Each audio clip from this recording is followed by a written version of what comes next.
여인영 전 사령관이 삼청동 안가, 그러니까 지난해 12월 그때가 아니라 훨씬 앞서 5, 6월입니다. 지난해 5, 6월쯤에 회동을 했다. 박진영 의원님, 어떤 부분에 좀 주목을 하셨습니까?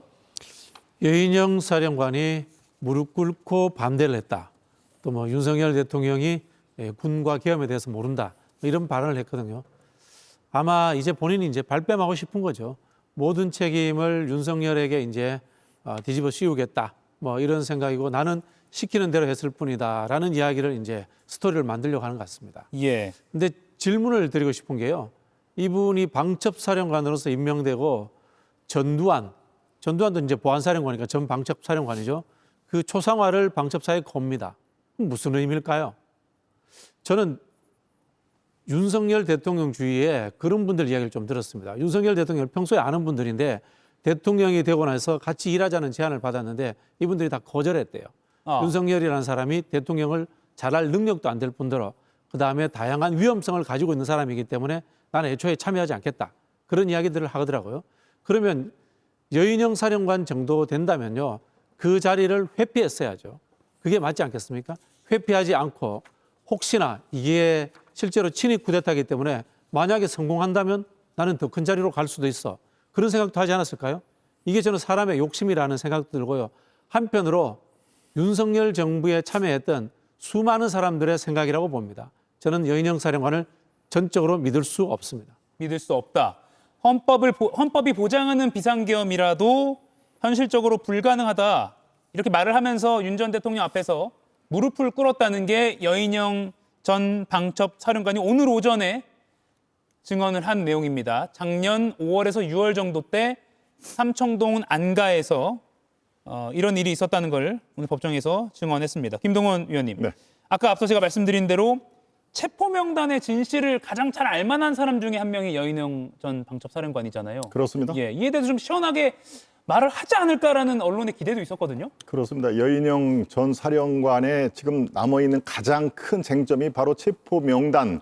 이것을 누구에게 지시를 받았느냐, 그게 대통령이냐 아니면은 김영현 장관이냐, 이거에 대해서는 본인이 이거에 대해서 말을 회피를 했습니다. 내 형사재판에 영향을 미칠 수가 있다. 형사재판에서 다룰 예정이다 하는 그런 뉘앙스를 펼쳤는데요. 지금 방첩사의 합동수사본부가 설치됐다는 거 아닙니까? 예정이 돼 있다. 지금까지 나온 증언을 종합을 하면은, 그러니까 이 여인영 사령관이 아주 중대한 역할을 했다 하는 것은 뭐 분명한 그 팩트 같습니다. 예. 그리고 김영현 장관, 윤 대통령, 여사령관의 공통점이 뭡니까? 중앙고등학교 선후배라는 것 아닙니까? 그러니까 일을 편하게 시킬 수 있고 이 입막음, 즉 그 보안을 철저하게 지킬 수 있다라고 하면서 이른바 정치인 체포, 그다음에 군판사 성향 파악, 체포조 편성, 이 방첩사는 체포 권한이었기 때문에 그래서 경찰을 동원을 한 것이죠.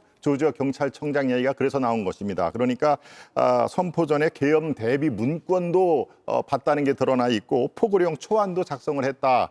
이 계엄의 실행을 아주 핵심으로 했기 때문에 지금 여 사령관의 주목을 받고 있는데, 그중에서 가장 핵심이 지금 앵커께서 말씀하신 체포 명단 14명을 과연 누구로부터 받고 어떻게 실행을 했느냐, 이 얘기인데, 이것은 바로 이번에 증언은 거부를 했습니다마는 본인의 형사재판에서 무릎 꿇고 나는 반대를 했다라고 하니까 진실을 내가 얘기를 해야 되겠다라는 것이 지금 드러나 있습니다. 그것이 뭐 죄수의 딜레마니 뭐 이런 걸로 설명을 안 해도 다음 본인의 재판 때는 아마 그것이 하나씩 더 나올 가능성은 매우 높다. 저는 그렇게 판단하고 있습니다. 예, 지금 보시는 장면, 오늘 윤 전 대통령 공판 장면입니다. 지기현 부장판사가 있고요. 증인석에는 이렇게 여인영 전 방첩사령관이 앉아 있습니다. 피고인석에는 윤 전 대통령 그리고 변호인들이 앉아 있는 모습 보실 수가 있습니다. 사실 충암고에 지금 다니는 학생들이 애꿎은 피해를 입기 때문에 뭐 충암파 이런 말을 언론에서 이제 좀 많이 안 쓰고자 하는데, 그래도 관계를 설명하기 위해서는 윤 전 대통령, 김용현 전 국방장관, 그리고 지금 화면에 잡혔던 여인영 전 사령관 모두 충암고등학교 선후배 관계로 상당히 끈끈했다라고 알려져 있죠. 오늘 여인영 전 사령관이 계엄을 들은 시점, 지난해 5, 6월이라고 말한 이 법정 증언 내용 생생하게 여러분께 보여드리겠습니다.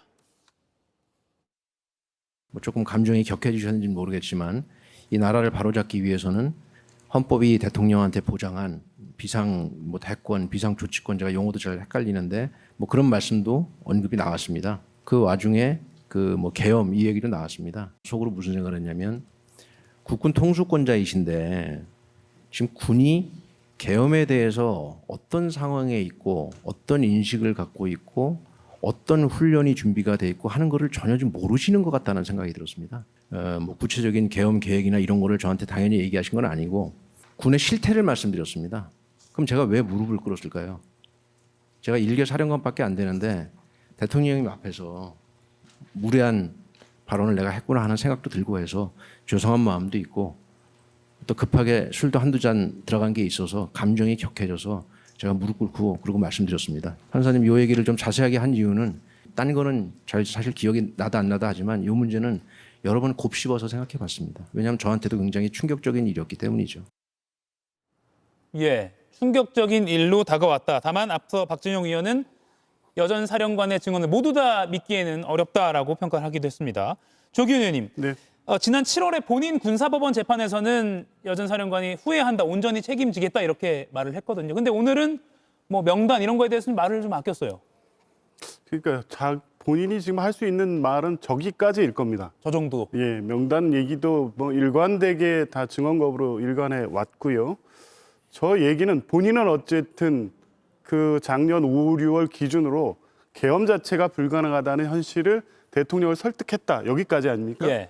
그 얘기 뭐 충격받았다고 하는데 그래서 뭐 무릎까지 꿇었다 얘기는 하지만 사실은 그 이후에 안가해동이 수차례 있었고 결정적으로 곽종근 사령관 진술에 의해서 2024년 10월 1일 국군의 날 그 기념식 이후에 회동에서 사실상 비상대권의 구체적인 계획이 논의된 것으로 보입니다. 그 뒤로 최근에 뭐가 나왔습니까? 여인영 장관의 이 삭제됐던 메모가 다시 복원돼 가지고 나왔는데 예. 10월 이후의 메모들에는 계엄을 구체적으로 준비하고 계획한 내용들이 고스란히 들어 있습니다.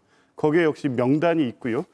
예를 들면 2024년 11월 5일자 메모에는 정보사, 특정사, 수방사, 방첩사의 공동 의견이다. 그래서 실제 북의 도발을 의도하고 계획하는 것을 이 4개 사령관들이 결의하고 준비하고 있고 그런 계획으로 갈 것을 구체하고 있고 11월 9일자 메모에 지금 문제가 되고 있는 체포 명단이 등장합니다. 그리고 이게 명단만 존재하는 것이 아니라 이건 계엄 당일에 홍장원 국정원 2차 장애가 전파가 됐고 거기서 끝난 게 아닙니다. 조지호 경찰청장에게도 그 이전에 전파가 됐습니다. 체포 명단이 존재하고 최초에 누구로부터 받았든 그 명단을 정리했던 건 여인영 사령관이라는 사실, 그리고 계엄 선포와 동시에 실제 이재명 대표 등 주요 정치인들 체포하려는 실행행위로 나아갔다는 사실은 부인할 수 없습니다. 그런데 이 증거에 의해서 이미 사실로 거의 확정돼가는 사실들을 법정에서 부인한다고 한들 의미는 없을 겁니다.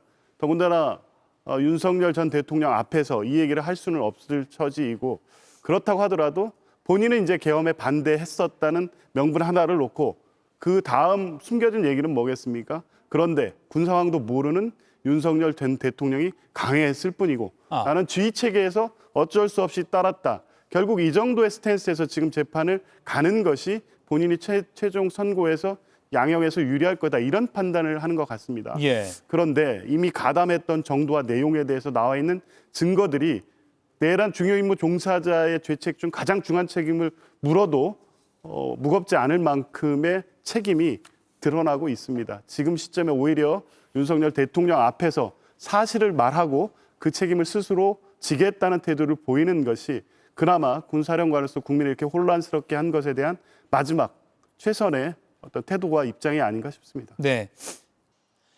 이가혁 라이브를 시청해 주셔서 고맙습니다. 이가혁 라이브는 평일 오후 5시 TV와 유튜브로 실시간으로도 함께 하실 수 있습니다.